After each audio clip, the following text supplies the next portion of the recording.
గ్రంథవాక్యారంభులన్నీ నావే అన్నారు. బైబిల్ ఎత్తి బైబిల్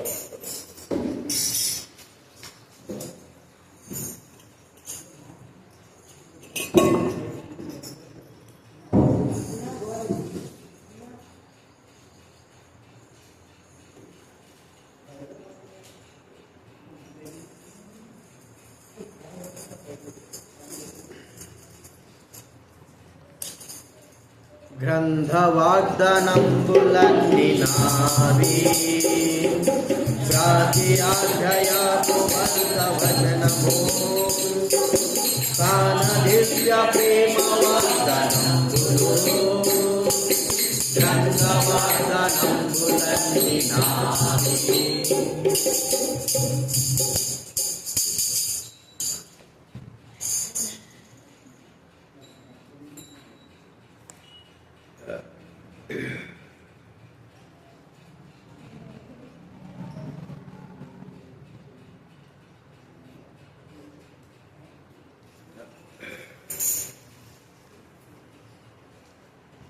ప్రార్థన చేసుకుందాము.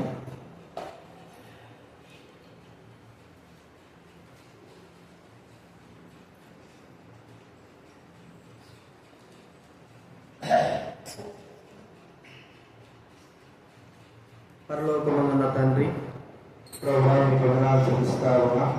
ఈరోజు మీ పాసలో చేరి ఆరాధించడానికే వచ్చేస్తున్నా. మాలో చెప్తాను అన్ని కూడా మీ స్వాగతం చూడండి. మీరు ఆశించిన రీతిలో మా జీవితాన్ని జ్ఞాపకం చేసి మీ గొప్పతనానికి జ్ఞాపకం చేసి గుర్తించుకోవచ్చు. మా కొరకే మీరు చేసిన గొప్ప విషయాలన్నింటి కూడా, గొప్ప కార్యాలన్నింటి కూడా స్థుతించి గణపరిచి మహింపరచుకొని సహాయం చేయండి తండ్రి. మీ వాక్యం ద్వారా మాతో మాట్లాడవలసిన మనం చేస్తూ కృతజ్ఞతాపూర్వకంగా స్థుతులు చెల్లిస్తూ కావలసిన పుస్తకాలు హృదయాలు కార్యం జరిగించాలని జీవితాలు భయం లేని జీవితం గడిపే బిడ్డలుగా కాకుండా భయము కలిగి మీ సందానికి అరుగున వచ్చే బిడ్డలుగా చేయవలసిన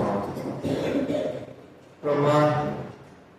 సిగ్గు అవమానం మా జీవితాలు అయినప్పటికీ మేము తెలుసుకునే వారం కాబట్టి దైవ మమ్మల్ని క్షమించవలసి మనం చేస్తూ కృతజ్ఞతాస్మృతి చెల్లిస్తూ కానీ వారు మేము స్థుతించి భయపరిచిన అదే రీతిలో వాక్యం బట్టి కూడా ఆరాధించడం సహాయం చేయవలసిందిగా క్రీస్తు యేసునామమున ప్రార్థించి వేడుచున్నాము తండ్రి.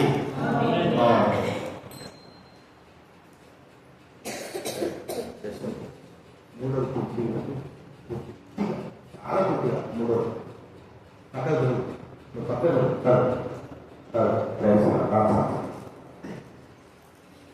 దేవుని వాక్యంలో నుండి కొన్ని మారణ చూసుకుందా ఆరాధనకై ఆరాధన ప్రవేశించాము. 186వ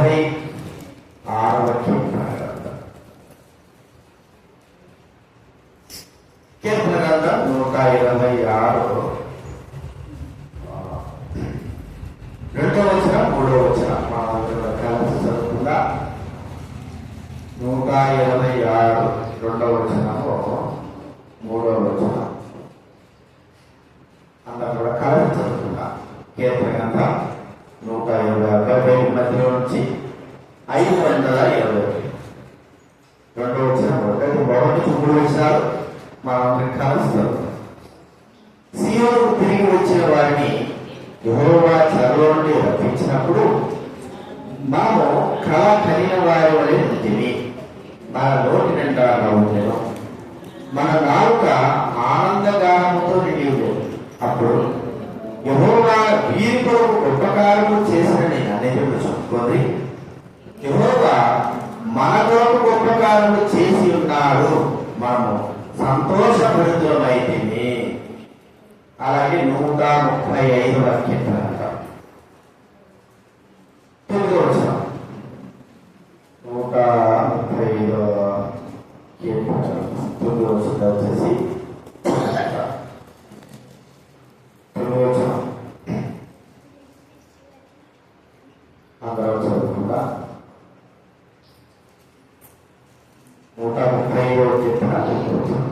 ఐగుప్తు నీ మధ్యలో ఫరో ఎదురును అతని ఉద్యోగస్తులు ఎదురును ఆయనే సూచక్రియల మహత్కారం జరిగించెను. అలాగే 136 కీర్తన కూడా 4వ వచనం, 136 కీర్తన కూడా 4వ వచనం. ఆయన అక్కడే ఆశ్చర్య కార్యములు చేయవాడు. ఆయన కృప నిరంతరం ఉండును. చూడండి, ఆయన ఒక్కడే ఆశ్చర్యకారాలు చేసేవాడు. ఆయన కృప నిరంతరం ఉండేది. విశ్రాంతిగా యెహోవా గొప్ప కార్యం చేస్తున్నాడు, ఆశ్చర్యకారం. మన కొరకు అన్ని చెప్పుకుంటున్నారు, వీరి కొరకు గొప్ప కార్యాలు చేశాడు. ఆయన ఆశ్చర్యకార్యాలు, మహత్కార్యాలు, సూచక్రియలు ఎన్నెన్నో తన పిల్లలైన వారి ఎలా ఆయన చేసి ఉంటున్నాడు. అవన్నీ కూడా దైవవాక్యంలో రాయబడి ఉంటున్నాయి.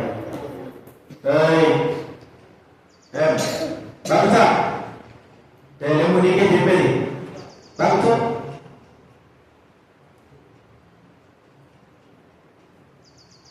కాబట్టి గొప్ప కారణం, ఆశ్చర్యకారం. మన జీవితంలో ఎన్ని జరిగినాయి, ఎన్నో లెక్కలేనని గొప్ప కార్యాలు, ఆశ్చర్యకారాలు దేవుడు మన జీవితంలో జన్మించుకున్నాడు. వాటన్నిటిని కూడా వివరించలేము. అన్ని గొప్ప కార్యాలు, అన్ని ఆశ్చర్యకారాలుగా చేశారు. పిల్లలకు బయటికి పోయి కోతులు బెదిరిస్తే నాకు సంబంధం లేదు చెప్తాను. భయంకరమైన కోటాడు ఇలా కూడా తెలుసు. బయటికి పోయి పిల్లలు బెదిరిస్తే నాకు సంబంధం లేదు. మీరు పిల్లలు బయటికే పంపించదు సార్, డైరెక్ట్ వచ్చి తెలిసేస్తారు అక్కడ. తర్వాత మీ ఇష్టం నేను చెప్పిన అది. కాబట్టి ఆశ్చర్యకార్యాలు చేస్తున్నాడు యేసుక్రీస్తు వారు. ఎన్నో మహత్కార్యాలు, గొప్ప కార్యాలు, ఆశ్చర్యకార్యాలు ఆ ప్రభు మన ఎదుట చేస్తున్నారు.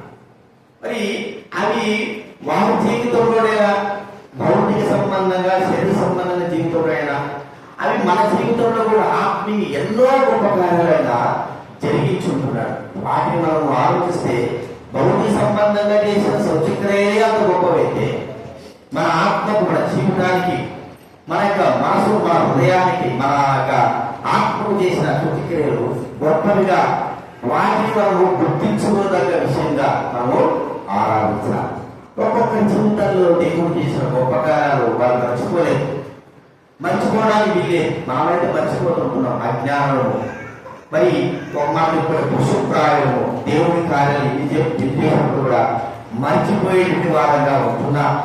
అయితే ప్రభు మరి ఆయన ప్రభు యేసుక్రీస్తు ఆయన జీవించిన దినాల్లో చేసినటువంటి గొప్ప కార్యాలు, ఆశ్చర్యకార్యాలు ఎన్నో ఉన్నాయి. వాటన్నిటిని మనకు జ్ఞాపకం తీసుకోవాలి. కొంతమంది జీవితాల్లో ఆశ్చర్యకార్యాలు చేశారు. చూడండి, అవి మన జీవితంలో ఎంతో గొప్పగా ఉంటున్నాయి. బైబిల్ గ్రంథంలో మత్తయి సువార్త 9వ అధ్యాయం, మత్తయి సువార్త 9వ అధ్యాయం మొదటి 2 వచనాన్ని చదువుతానండి. మత్తయి సువార్త 9వ అధ్యాయము మొదటి 2 వచనాన్ని చదువుతాను. తర్వాత ఆయన దోణి ఎక్కి సముద్రము దాటి తన పట్టణంలో ప్రవేశింపగా, ఇదిగో జనులు పక్షవాయువుతో మంచం పట్టి ఉన్న ఎవరే ఆయన ఎంతకు తీసుకుని వచ్చి, యేసు వారి విశ్వాసం చూసి, కుమారుడా ధైర్యంగా ఉండును, నీ పాపములు క్షమింపబడి ఉన్నవని పక్షవాద వారితో చెప్పాను. అంత మాత్రమే కాకుండా లూకాసు వార్త 7వ అధ్యాయం, లూకాసు వార్త 7వ అధ్యాయం 47, 48. లూకాసు వార్త 7వ అధ్యాయము 47, 48 మనం చదువుకుందాం. ఆమె విస్తారంగా ప్రేమించిన కనుక ఆమె యొక్క విస్తార పాపములు క్షమింపబడిన నీతో చెబుతున్నాను, ఎవరికి కొంచెంగా క్షమింపబడో వాడు కొంచెంగా ప్రేమించును. నీ పాపములు క్షమింపబడి ఉన్నవని ఆమెతో చెప్పాను. అలాగే యోహాను సువార్త 8వ అధ్యాయం, యోహాను సువార్త 8వ అధ్యాయం, 8వ అధ్యాయము 11వ వచనం, యోహాను సువార్త 8వ అధ్యాయము 11వ వచనము అందరూ చదువుతున్నారు. 8:11 చూడండి. ఆమె లేదు ప్రభువా అనేను. అందుకు యేసు, నేను నీకు శిక్ష విధింపను, నువ్వు వెళ్ళి పాపం చేయకుండా ఆమెతో చెప్పాను. ఇక్కడ ముగ్గురు మనం చూస్తా ఉంటున్నాం. అక్షరాలు వారు పాపాత్ములైన స్త్రీ, పాపం చేత పట్టబడే మరో స్త్రీ. వీరి ముగ్గురు జీవితంలో మరి దేవుడు చేసిన గొప్ప ఆశ్చర్య కార్యం ఏమిటి అంటే వారి పాపాలు క్షమించడం. వారు పాపంలో, అంధకారంలో, పాపము జీవితంలో కూరుకొని ఉన్నారు. వారు తమను విడిపించుకోలేక తమ పరిస్థితి మరి ఎంత దౌర్భాగ్య స్థితిలో వెళ్ళిపోయిందంటే మరి నశించిపోయే స్థితిలో ఉన్నారు. పాపము వారిని పట్టుకున్నది శిక్ష విధించేదిగా, వారి పాపము వారి జీవితంలో ఎంతో నాశనం తెచ్చేదిగా, బరువైందిగా, ఆ పాపం యొక్క శిక్ష వారికి అవమానం కలిగించేదిగా, మరి ఆ సిగ్గులు కలిగించేదిగా మనం చూస్తా ఉంటున్నాం.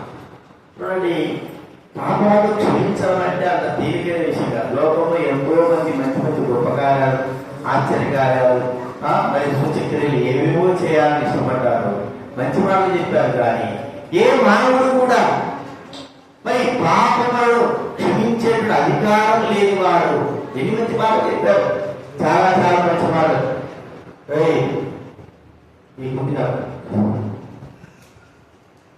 చాలా చాలా మంచి మాటలు చెప్పారు, చాలా మంచి మాటలు చెప్పారు. కానీ పాపము క్షమించే అధికారము వారికి.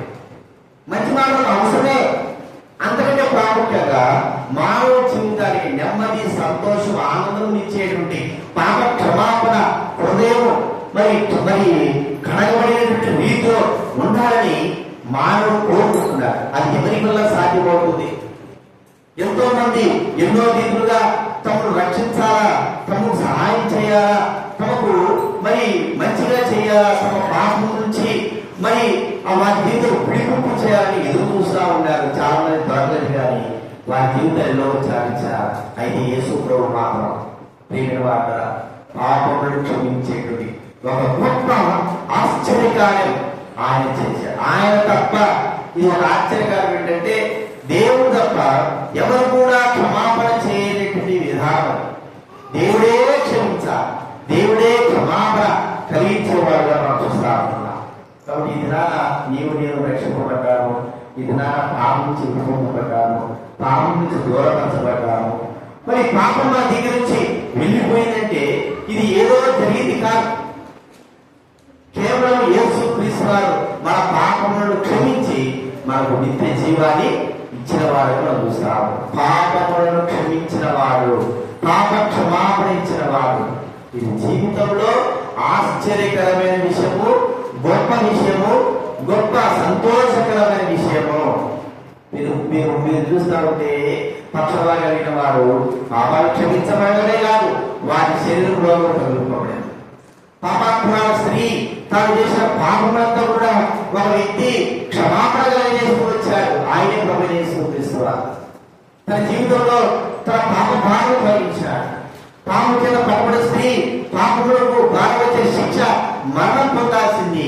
ఆశ్చర్య రీతిగా ఆమెను యేసు క్రీస్తు వారు క్షమించడమే కాకుండా తనకు శిక్ష లేకోకుండా ఆయన చేశాడు. ఈ జీవితం అంతా కూడా మనకు సంభవించింది. ఈ సంభవించిన జీవితం కలిగిన వారమే మనం ప్రభువు స్తుతించాలి.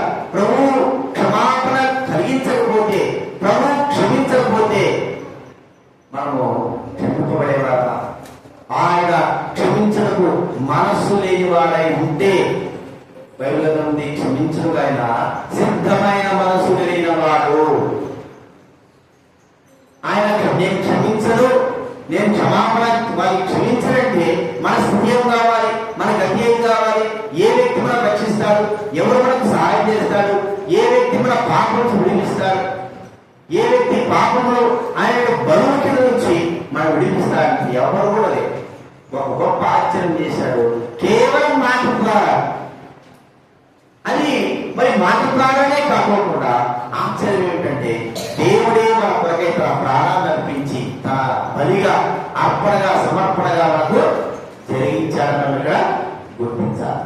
కాబట్టి మొట్టమొదటిగా ఆ ప్రభు దేవుడు నాకు చేసిన కార్యం ఏమిటి ఆశ్చర్యం ఏంటంటే మన పాపం నుండి విడుదల చేసి ఒక వ్యక్తి అడిగిన ఒక పక్షవాద వ్యక్తి ఏం ఇంత సంతోషం ఉన్నామంటే నా పాపం యేసుప్రభువు వారు క్షమించారు, నాకు ఒక గొప్ప కార్యం చేశారు.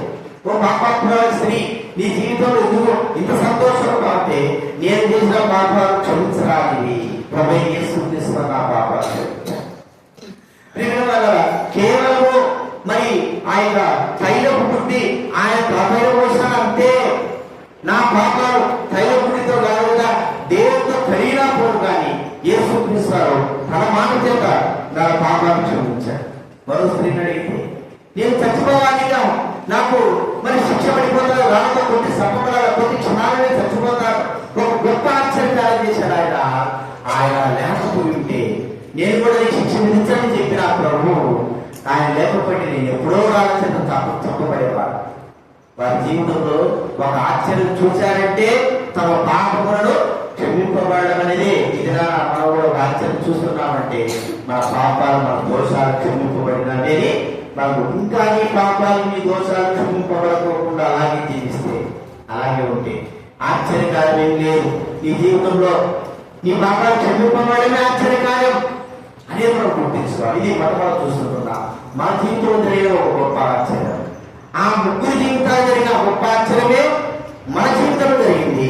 ఆ గొప్ప ఆశ్చర్యం బట్టి ఆ గొప్ప మహత్కార్యం బట్టి ప్రభు యొక్క క్షమాపణ బట్టి ప్రభువును స్తుతించాలి. ఇది మొట్టమొదటి చూస్తున్నా. రెండో వ్యక్తిగా చూస్తా ఉంటే యోహాను సువార్త 9వ అధ్యాయం. యోహాను సువార్త 9వ అధ్యాయం రెండో వచ్చాను చదువుతానండి. యోహాను సువార్త 9వ అధ్యాయం మొదటి వచ్చాను.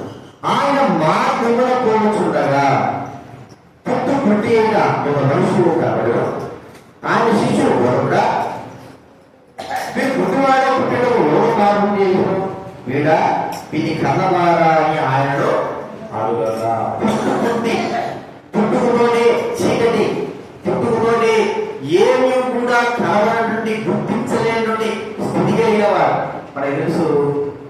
పుట్టుకుంటూ ఉన్నారు, మధ్యలో గుడ్డలైన ఉన్నారు, వృద్ధాపులు గుడితనం వచ్చిన వారు ఉన్నారు. వారు మరి పుట్టుకుంటూ వారు కాకుండా మధ్యలో గడితనం కలిగిన వారిని కొన్ని విషయాలు కూడా గుర్తించగలరు. మామిడిపడి ఎలా ఉంది చెప్తారు, ఏనుగు ఎలా ఉంది చెప్తారు, లేకపోతే ఈ జంతువు ఎలా ఉంది చెప్తారు. వారు చూసిన బట్టి కూడా వారికి జ్ఞాపకంలో ఉంటాయి.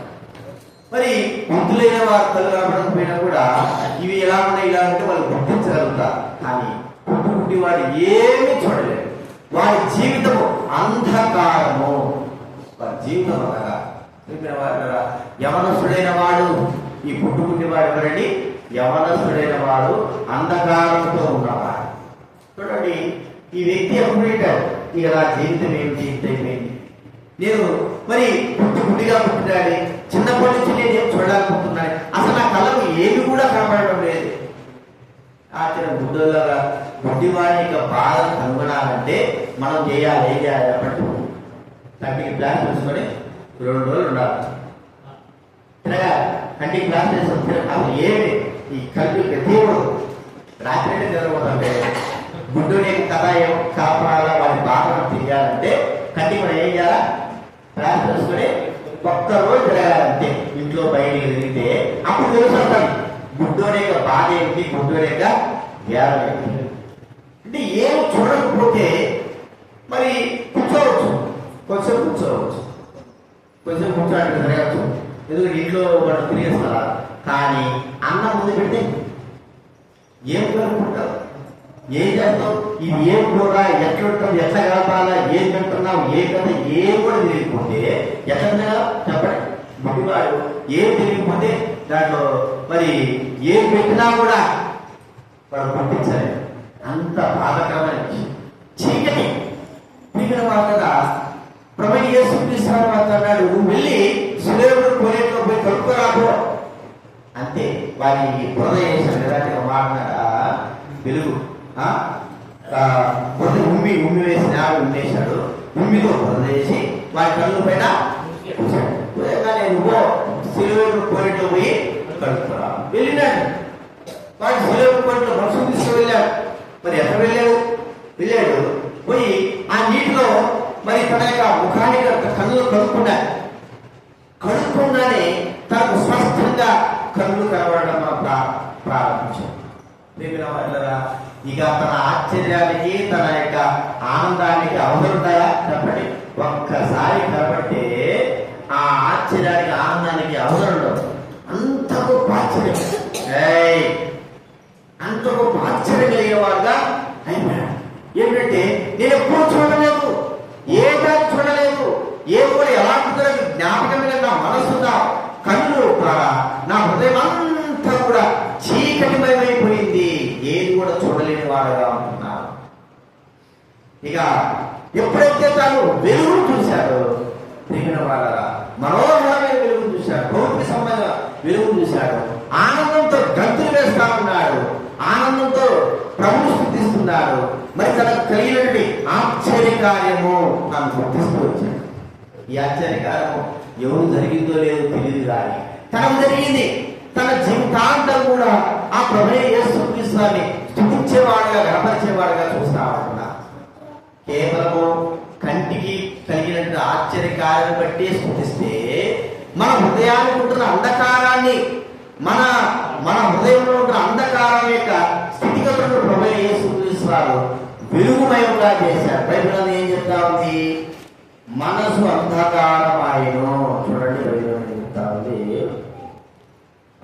ఎఫెసీ రాసిన పత్రిక 4:18 ఎఫెసీ 4:18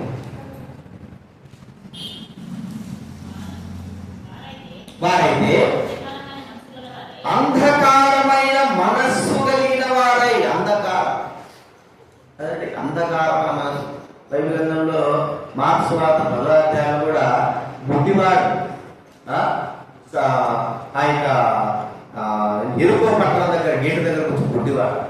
వాడు కూడా రాగానే అయ్యా రాజకుమారా నా కళ్ళు తెరువు అనగానే సరే ఆయన గుట్టి స్వస్థపరిచాడు. ఎంత సంతోషం! కన్నులు రావడం ద్వారా ఒక గొప్ప ఆశ్చర్యం. ఆ కన్నులు వచ్చినాయనేటువంటి ఆ ఆశ్చర్యాన్ని సకల ప్రాంతాల్లో అందరూ కూడా కీర్తిస్తూ భయపరుస్తూ గర్వపరుస్తూ ఉంటున్నారు. ఏం ఆశ్చర్యం, ఏం ఆశ్చర్యం, ఏం ఆశ్చర్యం! ఆయన కీర్తి ప్రవృత్తా ఉంది. ఏం ఆశ్చర్యంగా ఉన్నారు లేదా?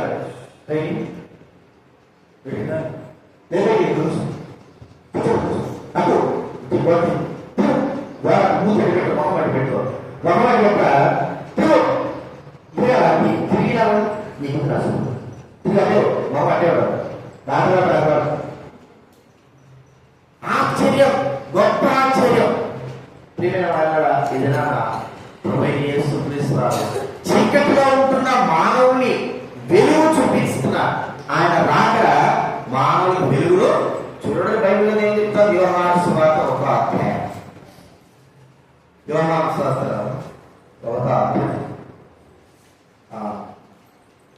1వ అధ్యాయము 9వ వచనం. యోహాను సువార్త 1వ అధ్యాయము 9వ వచనం. నిజమైన వెలుగుండెను, అది లోకంలోనికి వచ్చుచు ప్రతి మనిషిని వెలిగించుతున్నా. నిజమైన వెలుగు ప్రభువే యేసుక్రీస్తువారే. బుద్ధివాడి కనులు తెరవడము ఒక గొప్ప ఆశ్చర్యమైతే, అంధకారమైన గుడ్డితనం కలిగినటువంటి మన హృదయాలు తెరవడము, మన హృదయాలు వెలుగు కలిగించడము మరో గొప్ప ఆశ్చర్యం. చాలా మంది హృదయాలు ఎలా ఉన్నాయంటే గుడ్డితనంలో. ప్రపంచంలో 90% గుడ్డితనంలో ఉన్నారు. హృదయ అంతరంగ గుడ్డితనం, మనోనేత్రములు గుడ్డితనం. వారు మరి భౌతికంగా చూడగలుగుతున్నారే కానీ వారి మనసు అంధకారమై ఉన్నది. వెలుగు వారి హృదయాల్లో లేదు, వారి జీవితాలు లేదు, వారి మనసులో లేదు. అంధకారంలో కూర్చోంటున్నారు. అంధకారం కలిగిన వారిగా చూస్తా అనుకున్నారు. యేసుక్రీస్తు రావడము, ఆయన వెలుగును మనకు యేసుప్రభువు నేను లోకంలో ఉన్నప్పుడు లోకమునకు వెలుగై ఉన్నాను. లోకానికి వెలుగు యేసుక్రీస్తు. ఏ వెలుగు? శరీర సంబంధమైన కళ్ళు తెరవడం కాదు, హృదయ అంతరంగంలో మూసుకుపోయినటువంటి ఆ మానవుడికి మరి మనోనేత్రమును వెలిగించిన వాడు ఎవరు చూసుకుంటున్నా బైబిల్ ఏం చెప్తా ఉంది మరి చూడండి ఎఫెసీ పత్రిక 1వ అధ్యాయం 17వ వచనం ఎఫెసీ రాసిన పత్రిక 1:17 చదవండి ఎవరైనా. మరియు మీ మనోనేత్రములు వెలిగింపబడినందున చాలు. మీ మనోనేత్రాలు ఏమయ్యాయంటే వెలిగింపబడ్డాయి. మనోనేత్రములు వెలిగించిన ప్రభువును మనము స్తుతించాలి. గుడ్డివాడికి ఆశ్చర్యం ఏమైందంటే ఎలాంటి గుడ్డివాడు, ఏదో మందు ద్వారా అప్పుడప్పుడు వచ్చిన గుడ్డితనం కాదు ఇది.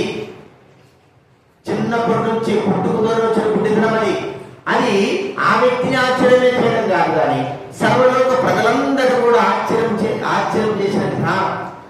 ఇప్పటికీ ఇక ఎప్పటికి కూడా ఏ మానవుడు కూడా పుట్టికి కన్నులు ఇవ్వడం అనేది అసంభవము. కేవలం యేసుని స్వారించాడు. ఒకవేళ ఇస్తే యేసు ప్రభువుతో కూడా సమానుడు అవుతాడు. కానీ ఎవరు కూడా పుట్టికి మరి కన్నులు ఇచ్చిన దాఖలాలు లేవు. అయితే యేసుక్రీస్తు ఒక గుడ్డితనమే కాదు, కానీ హృదయంతరంగా ఉన్నటువంటి చీకటిని కూడా తొలగించేటువంటి వెలుగైన ప్రభువు. బైబిల్ ఏం చెప్తా ఉంది? మరణ ఛాయలోనూ మరణ ప్రదేశంలోనూ చీకటి ప్రాంతంలో కూర్చున్న ప్రజలందరూ కూడా యేసుక్రీస్తు వారి రాకడ వారికి వెలుగును అనుగ్రహించింది. ఆ వెలుగే హృదయంతరంగా వెలిగించింది కదండి. హృదయంలో ఉన్నటువంటి మరి బొమ్మలు చెప్పుకోవాలంటే మన హృదయంలో ఉన్నటువంటి మన మనస్సు లేకపోతే దీపం లాంటి మన హృదయం, మన ఆత్మ ఆరిపోయింది. యెహోవా ఆత్మ దేవుడు పెట్టినటువంటి దీపం, ఆ దీపం మారిపోయింది. దీపం కావాలంటే ఎలాగంటే ఇంకొక వెలుగే వెలిగిస్తుంది. ఇంకొక వెలుగు ఆ వెలుగును వెలిగించేది మనం చూస్తా ఉంటున్నా. కాబట్టి గుర్తించుకుందాం, ఆ వెలిగే ఆరిపోయిన అన్ని దీపాలు వెలిగించేటువంటి వెలిగే ప్రభువైన యేసుక్రీస్తు. నీ హృదయం ఇంకా ఆరిపోయి ఉందా? ఆరిపోయిన స్థితిలో ఉంటున్నావా? ఆరిపోయిన జీవితంలో ఉంటున్నావా? అయితే యేసుక్రీస్తు నిన్ను వెలిగించాలని కోరుకుంటున్నా. నీ పాపమును క్షమించి నీ హృదయాన్ని ఆయన తన వెలుగు ద్వారా మనకు వెలుగును దయచాలి. ఆ వెలుగును పొందిన అందరూ కూడా ప్రభువైన దేవుని ఆరాధించి కాబట్టి ప్రభువా నేను ఇప్పుడు వెలుగులోకి వచ్చాను, నిత్య జీవపడే వెలుగులోకి వచ్చాను, ఆ వెలుగులో తీసుకొచ్చినందుకు మిమ్మల్ని స్తుతిస్తుంటున్నాను. జీవపు వెలుగైనాడు ప్రభు. ఆ ప్రభువుని విశ్వాసించారు మాకు నిత్య జీవ వెలుగులో మనము నడిచే బాధ్యతను ఇచ్చాడు. పుట్టుకుటికి కనులు తెచ్చిన ప్రభు హృదయ అంతరంగంలో పాపం ద్వారా మరి ఆరిపోయిన మన జీవితాన్ని వెలిగించిన ప్రభు మనము ఇది ఒక గొప్ప కార్యము అని మనం గుర్తించుకోవాలి. చాలా మంది వాళ్ళు చెప్పుకోవాలంటే కోటీశ్వరులు ఉంటారు, లక్షాధికారులు ఉంటారు, గొప్ప గొప్ప అధికారులు ఉంటారు. వారి హృదయాన్ని మూయబడ్డాయి. మంత్రితో మొదలుకొని ప్రధానమంత్రితో మొదలుకొని పెద్ద పెద్ద జ్ఞానులు, ఐశ్వర్యవంతులు అందరి హృదయాలు మూయబడ్డాయి. లెక్కలేని మన జీవితాలు, మన హృదయాలు వెలిగింపబడ్డాయి. ఇది ఒక గొప్ప ఆశ్చర్యం. ఎంతమంది జ్ఞానం లేరు, ఎంతమంది గొప్పవాళ్ళు, ఎంతమంది ఐశ్వర్యవంతులు లేరు, ఎంతమంది ఉన్నారు, వారందరూ హృదయాలు ఏమైపోయినా చెప్పండి మూయబడ్డాయి. కేవలం మన హృదయం మాత్రమే ప్రభువు తెచ్చాడు. మన హృదయం ఆ పుట్టు వారి యొక్క హృదయాన్ని తెచ్చే రీతిలో మనం వారి కళ్ళు తెచ్చే రీతిగా మన హృదయాలు కూడా ఆయన తెరిచిన వాడిగా మనం ఇక్కడ చూస్తాం. ఇది రెండో మనం చూసుకుంటున్నాం. మూడోది మనం చూస్తాం యోహాను సువార్త ఆశ్చర్యకార్యాలు చేసిన ఆశ్చర్యకార్యాలు. యోహాను సువార్త 11వ అధ్యాయం 11వ అధ్యాయము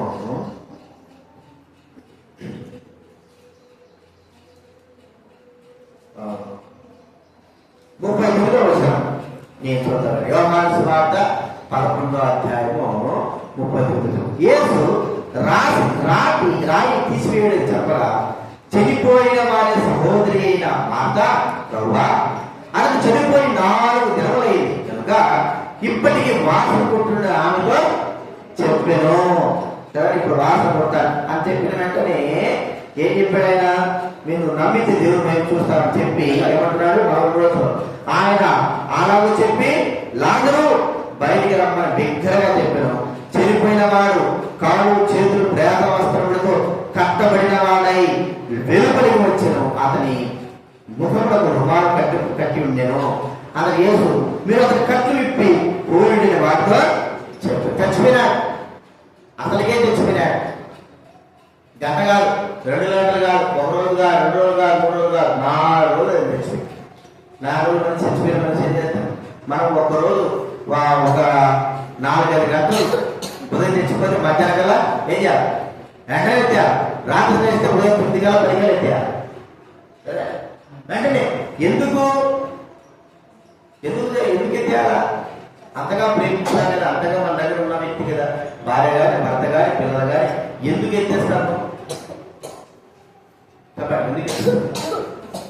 వాసన అంతే. ఆ శరీరము విడిచిపెళ్ళిన తర్వాత ఆ వ్యక్తి నిష్ప్రయోజకుడు, వేస్ట్. ఆ వ్యక్తి చచ్చిపోయిన వాడు వాసన వస్తుంది, అందరికీ ఆటంకకరంగా ఉంటాడు. కాబట్టి చచ్చిపోయిన వారి గురించి ఏం చేస్తారు? వెంటనే కదా. నేను మా పెద్దలు చచ్చిపోయింది, ఇక్కడి నుంచి విజయవాడ నుంచి వేకుజాము లేచి వెళ్ళి రాత్రి వెళ్ళి కోతి ఉదయాన పోయి 9:30-10 కల్లా ఒకటి వెళ్ళాం. 3 వెళ్ళిపోయారు. నేను మాత్రం పోయేలా చూస్తే వాళ్ళు కూర్చోబెట్టి వస్తున్నారు. 9-10-10:30 కల్లా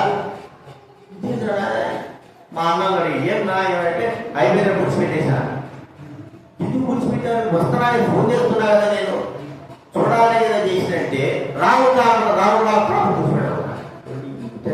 సచిన్ రావు కాలం అక్కడ మనుషులు దరిద్రం. రాముంటే కాదు, ఆ కాముగా సచిన్ తర్వాత ఏమవుతుంది? మనిషి దగ్గర వాసన వస్తుంది. దానిని బట్టే ఎన్ని ఇంకా తాగుడలు ఉంటారు.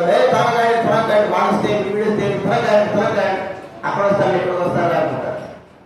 చచ్చిపోయిన క్షణాలు కూడా మనల్ని ఎవరు కూడా మా ఇంటికాడ 4 దినాలు అయిపోయింది. మరి 4 దినాలు వేసుకోవడానికి 1 దినం చూసుకుంటారు. వెంటనే అంటారు, పాప తీసుకుపోయి సమాధానం పెట్టుకొని లాభం ఎందుకు ఇక్కడ పెడుతున్నారు? సరే లాభం వేసుకోవరకు సమాచారం పంపించిన వెంటనే చచ్చిపోయాడు అసలు. మరి ఆయన 4 దినాలు ఆగాడు. ముందు రోజే, మొదటి రోజే తీసుకువెళ్ళి ఆయన సమాధి పెట్టేశారు. ఎందుకంటే వాసన సుగంధద్రవ్యాలు పూసేశారు. మరి ఆ శరీరం కూలిపోకుండా సుగంధద్రవ్యాలు పూసి లోపల పెట్టేశారు. 4 రోజుల పిల్లలతో వచ్చారు. ఎంత సుగంధద్రవ్యాలు పూసినా కూడా శరీరం లోపల శరీరం ఏమైపోతుంది? పాడైపోతుంది. కాబట్టి వెంటనే వేసుకొని వచ్చారు. ప్రియమైన వారి కదా, ఇక్కడ ఒక గొప్ప ఆశ్చర్యం జరిగింది. ఆ పుట్టుకుంటి వారి యొక్క కళ్ళు తెచ్చిన ప్రభు ఇతరు మరి చచ్చిపోకుండా బాగు చేయలేడా? ప్రియమైన వారి కదా, యేసుక్రీస్తు జీవాధిపతి. ప్రతి ఒక్కరు కూడా జీవం ఇచ్చేవారు, చచ్చేవారు కూడా జీవాన్ని ప్రసాదించేవారు. చనిపోయిన తర్వాత కూడా జీవాన్ని ఇచ్చేవారు. చచ్చిపోయి ఎముకలుండి ఎండిపోయిన ఎముకలు కూడా ఆయన మాట చేత బ్రతికించగలిగినటువంటి మహా సృష్టికర్త. ఇక్కడ వాళ్ళు నాకు ఒకే మాట, లాలో బయటికి రా. 4 దినాలు అయిపోయింది. మరి శరీరము పగిలిపోయి ఉండొచ్చు, లేకపోతే శరీరము అస్సలు అన్ని అవయవాలు కూలిపోయి ఉండొచ్చు. కానీ ప్రభు యొక్క మాట ఏమైపోయిందంటే చచ్చినటువంటి వ్యక్తిలో జీవాన్ని ప్రసాదించాలి. మనం కూడా మన జీవితం ఎట్లంటే చచ్చిన స్థితి. ఆ చచ్చింది ఎట్లా చచ్చిపోయినామంటే పాపంతో చచ్చిపోయి చెడు వాసన జీవితం కలిగిన వారంగా ఉంటున్నాం. ఆశ్చర్యం ఏమిటి? చచ్చిన వాడు బతికిరాడు, లాగా చచ్చిపోయాడు, బతికి వచ్చాడు. మరి ప్రపంచమంతా కూడా ఈ గొప్ప ఆశ్చర్యకాలనే చూడాలి. ఇప్పుడు కూడా యెరూషలేముకు వెళ్ళి ఆ లాగున్న సమాధిని చూస్తూ ఉంటున్నారు. చెప్పిన వారు ఆ గొప్ప ఆశ్చర్యమే అంత గొప్ప ఆశ్చర్యం అయితే, అంతకంటే గొప్ప ఆశ్చర్యం అంటే మనిషి బతుకున్నాడే కానీ ఏమైపోయినాడు? చచ్చినటువంటి స్థితిలో ఉంటున్నాడు. ఎంతమంది ఉన్నారు ఇలాగంటే? అందరూ ఉన్నారు. బతుకున్నాం కానీ చచ్చిన వారంగా ఉంటున్నాం. దేవుడి యొక్క కృప మహదైశ్వర్యం ఎలాంటిదంటే చచ్చిన మన జీవితాల్లో క్రీస్తు యొక్క జీవము, క్రీస్తు యొక్క నిత్య జీవం మనకు అనుగ్రహించి ఆయన మనల్ని బ్రతికించినాడు. ఇది ప్రపంచంలో లేనండి గొప్ప వింత. చచ్చిన మనల్ని, ఆత్మలో చచ్చిన మనల్ని ఆ ప్రభుని యేసుక్రీస్తు వారి యొక్క మరణము చేత మనకు తిరిగి మరి జీవాన్ని ప్రసాదించినాడు. ఇది ఎలాంటి జీవం? ఇది నిత్య జీవాలను గురించి బైబిల్ ఏం చెప్తా చూడండి. క్రీస్తులో చచ్చిన మరి లోకంలో చచ్చిపోయిన ఎఫ్ఎస్సీ 2:9 ఎఫ్ఎస్సీ పత్రిక 2 మొదటి వచ్చిన పాపముల చేతను మీరు చచ్చిన వారి అపరాధముల చేత పాపముల చేత చచ్చినవా ఆయన మిమ్మల్ని క్రీస్తుతో కూడా బ్రతికి పాపముల చేత అపరాధముల చేత చచ్చినటువంటి మనల్ని ఆయన ఎట్లాగా చచ్చిపోయినామనేది ఇక్కడ చూస్తా ఉంటే పాపములతో విరోధంగా మరి ప్రభువు చేసినటువంటి తప్పులు బట్టి చచ్చి స్థితిలో ఉంటే ఆయన బ్రతికించిన విధానం ఎలా ఉందంటే చూడండి, కొలస్సీయులకు రాసిన పత్రిక 2 కొలస్సీయులకు రాసిన పత్రిక 2 15 నేను చదువు 14 ఉన్నది, నేను చదువుతానండి.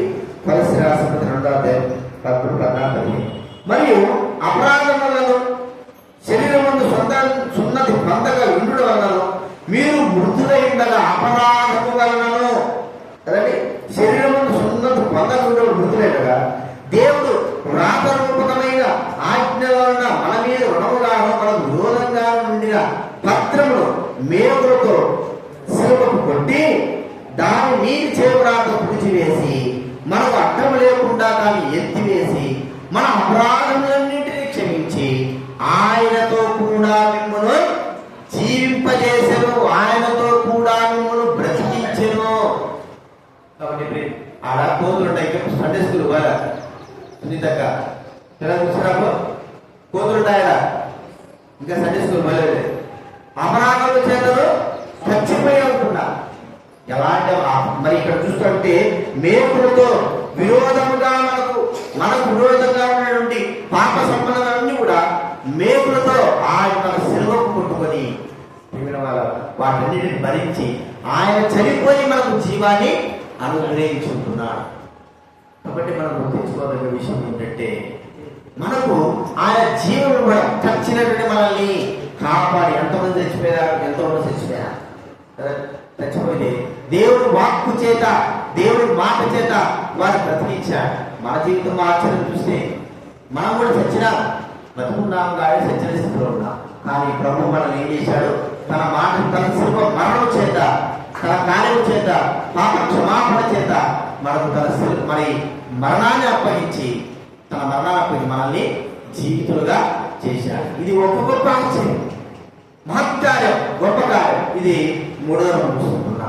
4వ మనం చూస్తా ఉంటే దయ్యముల నుండి విడుదల. చూడండి మత్తయి సువార్త 8వ అధ్యాయం. మత్తయి సువార్త 8వ అధ్యాయం 20వ వచనం. ఆయన అగ్రజుడిగా గలిలయ దేశం చేరగా దయ్యములు పట్టిన 2 మనుషులు సమాజంలో బయలుదేరి ఆయన ఎదురుగా వచ్చాయి.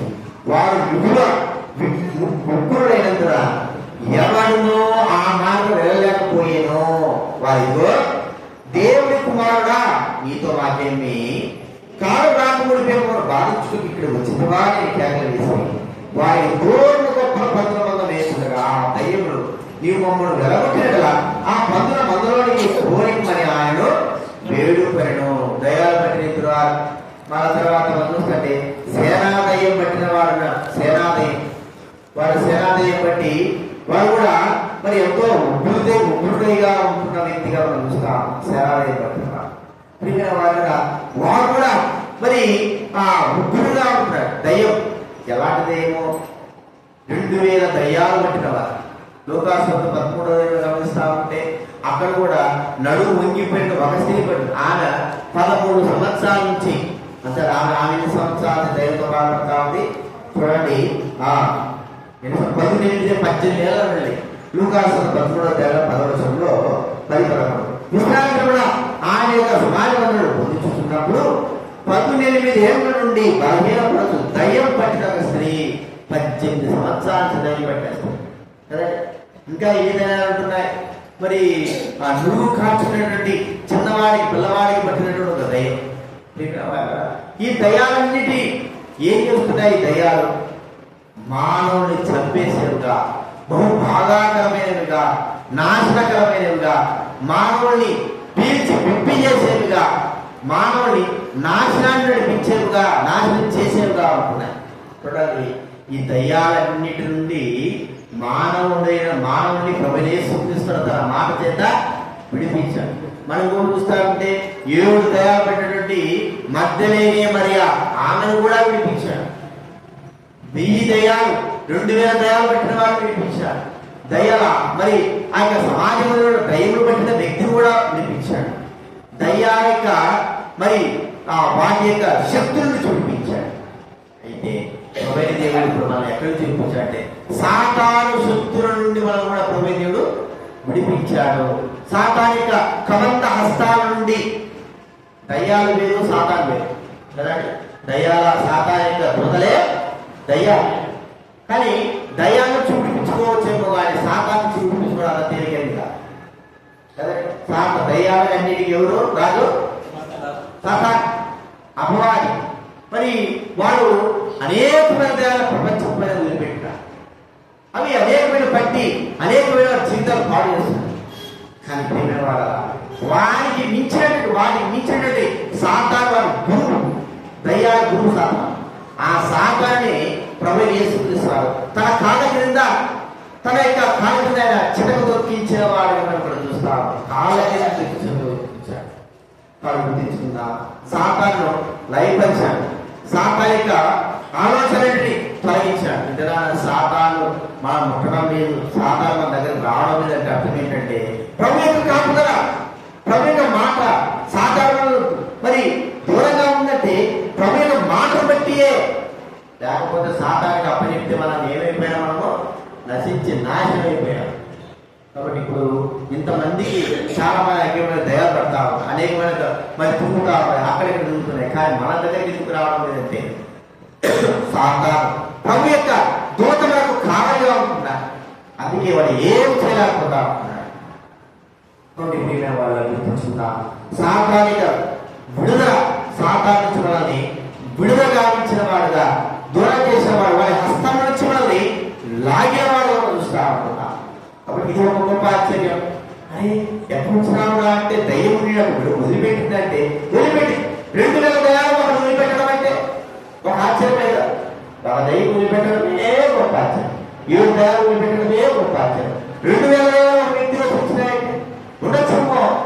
ప్రభువుగా హృదయం ఎంత విశాలమైందంటే 2000 దయాలు పెట్టాయంటే 10,000 దయాలు పెట్టేంత విశాలమైన హృదయం ఉండొచ్చు. కానీ ప్రభువైన దేవుడు ఆయన తన మాట చేత హృదయంలో ఉన్న దయాలన్నిటి కూడా ఏం చేశాడా? వెళ్ళబట్టేశాడు. అంతమాత్రంగా దయాలను రాలేటువంటి సాతాను కూడా ఆయన దూరపరిచేశాడు. సాతానిగా తల కూడా చితకలొక్కించాడు. ఇంకా ఆశ్చర్యం ఏంటంటే మన కాళ్ళ క్రింద సాతాను అనగు దొరికిన వాడుగా చూస్తా ఉంటాం. ఇది గొప్ప ఆశ్చర్యం. మనమేంటి సాతాను తొక్కడం ఏంటి? వాడి ఆయుష్ 6,000 సంవత్సరాల కంటే గొప్పది. వాడు మనం జయిస్తున్నామా? ప్రియమైన వారు కదా, మనలో ఉన్న ప్రభు సాతాను కంటే గొప్పవాడు కాబట్టి వాడిని జయించే గొప్ప బాధ్యత ఆయన మనకు అనుగ్రహించాడు. మన కాళ్ళ క్రింద తొక్కి వేస్తున్నారు. కాబట్టి ఇది గొప్ప ఆశ్చర్యము. అందరికంటే బలవంతుణ్ణి మన కాళ్ళ క్రింద తొక్కించడం అనేది గొప్ప సంగతి. కాబట్టి ప్రభువును స్తుతించాలి. ఇది నాలుగో చూసుకుంటున్నా. చివరిగా మనం చూస్తా ఉంటే మన జీవితాలు మరి ఎంతో అందరికి మధురకరమైనదిగా చేస్తూ వచ్చాడు. ఆయన చేసే గొప్ప ఆశ్చర్యకాలం ఏంటి? యోహాను సువార్త 2వ అధ్యాయం, మనకు తెలిసిన విషయం. యోహాను సువార్త 2వ అధ్యాయము 9వ వచనం. యోహాను సువార్త 2వ వచనంలో నేను చదువుతాను కానీ ఆ ద్రాక్షారసం ఎక్కడి నుంచి వచ్చాడో ఆ నీరు ముంచి తీసుకుని పోయిన ప్రచారంలో తెలిసింది కానీ విందు ప్రధానికి తెలియకపోయేను. యేసుక్రీస్తు నీళ్ళు ద్రాక్షారసంగా మార్చారు. యేసుక్రీస్తు వారికే సాధ్యం కదా. నీళ్ళు పోస్తా ఉంటే ఒక ద్రాక్ష చెట్టు నీళ్ళు పోస్తా ఉంటాడు, నీళ్ళు పోస్తున్నా దానికి వేరేది ఏం కాదు. నీళ్ళు పోస్తా ఉంటే ఆ ద్రాక్ష చెట్టు మరి నీటిని తాగిన ద్రాక్ష చెట్టు మధురమైన ద్రాక్ష మరి మధురముగా మార్చబడతారు. మరి యేసుక్రీస్తు మరి ఆయన తన మాట చేత నీళ్లు ద్రాక్షారసముగా మార్చారు. నీళ్లు పోస్తా ఉంటే ద్రాక్ష పళ్ళు ఏమైపోయినాయి? ఒక మంచి మధురమైన ద్రాక్ష పళ్ళుగా రసముగా మార్చబడుతున్నాయి. మరి ప్రభువు దేవుడు మరి ఆ నీటిని ద్రాక్షారసంగా చేశాడు. ఎలాంటి వారు మనల్ని ఆయన మధురమైన వాళ్ళ కుమారుడు ఎక్కువ అంటే బైబిల్ చెప్తా ఉంది, నీళ్ళ చేత ద్రాక్షారసం చెడిపోతాది. యెషయా ఒక అధ్యాయం 22వ వచనం. యెషయా గ్రంథం 1వ అధ్యాయం 22వ వచనం. యెషయా గ్రంథం 1వ అధ్యాయం 22వ వచనం. నీ ద్రాక్షారసము నీళ్లతో కలిసి చెడు. నీళ్ళతో కలిసి ఏమవుతుంది? నీళ్ళతో కలిసి అంటే చెడు. ఎప్పుడైతే ప్యూర్ ద్రాక్షస్ అంటే అప్పటికప్పుడు ఆ యొక్క ద్రాక్ష మనం పిండేసి అంటే అదే నిజమైన ద్రాక్ష. దాన్ని ఏం చేస్తారు? నీరు కావడానికి అంటే కొద్దిగా కావడానికి నీరు పోస్తారు. కానీ నీరు పోస్తే ఏమవుతుంది? ఎక్కువ సంవత్సరాలు మన్నికుంటారు. అప్పుడైనా నీరు పోయిపోకుండా ద్రాక్ష రసాన్ని అలాగే మనం పిండితే అది ఎక్కువ సంవత్సరాలు మన్నికి ఉంటుంది, శ్రేష్టమైనదిగా ఉంటారు. ఏదైనా కల్తీ నీరు పోస్తే ఏమవుతుందో చెప్పండి. కల్తీనే కదా. నీరు పోస్తే కల్తీ మంచి ఉందనుకోండి, అది మనం పెరుగుని ఏం చేస్తాం? చిరిగినప్పుడు బాగా పల్సగా ఉంటుంది. దాన్ని నీరు పోస్తే కల్తీ అర్థమైనా? బాగా శ్రేష్టమైన పాలు ఉన్నాయి, మంచి పాలు.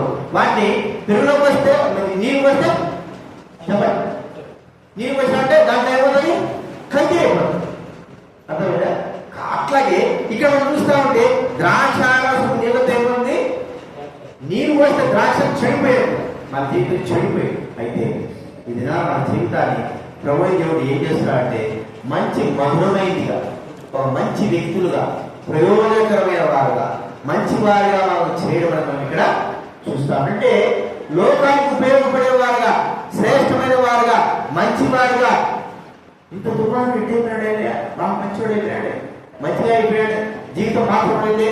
మరి కంపు కొట్టేటువంటి వారి పాపం చేత కంపు కొట్టే జీవితం కలిగిన వాడు ఏమైపోయాడు?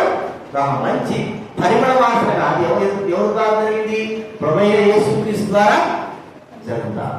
కాబట్టి మన జీవితం యేసుక్రీస్తు వారు ఆయన మన పరిమళ వాసనగా. చివరిగా చదువుతున్నాం ఎఫెసీ పత్రిక 5వ అధ్యాయం. ఎఫెసీ పత్రిక 5వ అధ్యాయము మొదటి వచనం చదవండి, చూసుకుందాం. ఎఫెసీ 5వ చదవండి.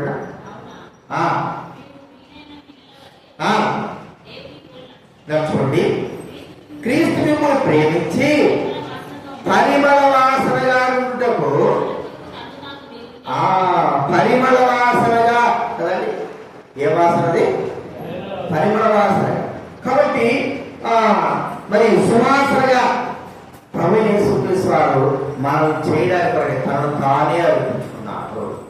కాబట్టి ఇప్పుడు పరిమళ వాసన చేశాడు. ఇది ఒక గొప్ప ఆశ్చర్యం. చెడిపోయిన దాన్ని మంచిగా చేయగలరు. సరే, చెడిపోయిన దాన్ని ఏం చేశారు? మంచి చేశారు. వాడు పుచ్చుపెట్టిపోయి కంపు కొట్టిపోయి దాన్ని తన మాట చేత తిరిగి బాగు చేశాడు. రక్తము చేత, ఆయన తన రక్తం చేత మన మీద కుమ్మరించి మన హృదయంలో ఉంటున్న దుర్వాసనతో నిండిన మన జీవితాన్ని పరిమళ వాసనగా చేయడం ఎంత గొప్ప ఆశ్చర్యం. ఒక చెడ్డవాడు మంచివాడు భాగం అనేది చాలా గొప్ప ఆశ్చర్యం. అందరూ అంటారు, వీడు మారిపోయాడా, వీడు ఎక్కడ ఇటు మారిపోయాడు, ఏది ఇటే వినాడు. అర్థమైందా? కాబట్టి మన జీవితాన్ని ప్రభువు దేవుడు ఏం చేసి చెప్పండి, మంచిగా దాన్ని బట్టి ఈ 500 విషయాలు గుర్తించగల ప్రభువుకు ఆయన చేసిన గొప్ప కాలం బట్టి మన ప్రభువులను స్తుతించి ఆ విషయాలు జ్ఞాపకం ఆరాధనలో ప్రవేశిద్దాం. ఒక పాట పాడుతున్నాము.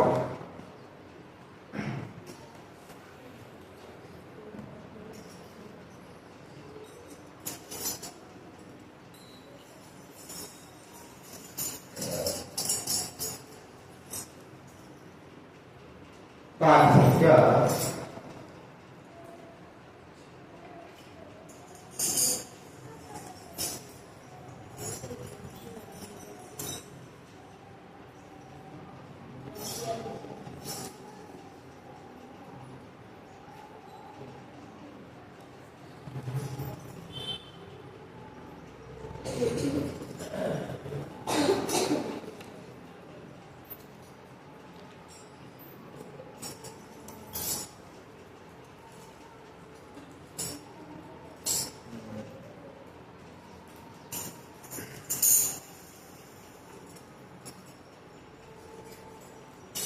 పాదశంఖ్య 127 ఓనా హృదయమ పాలుగా నడతేమ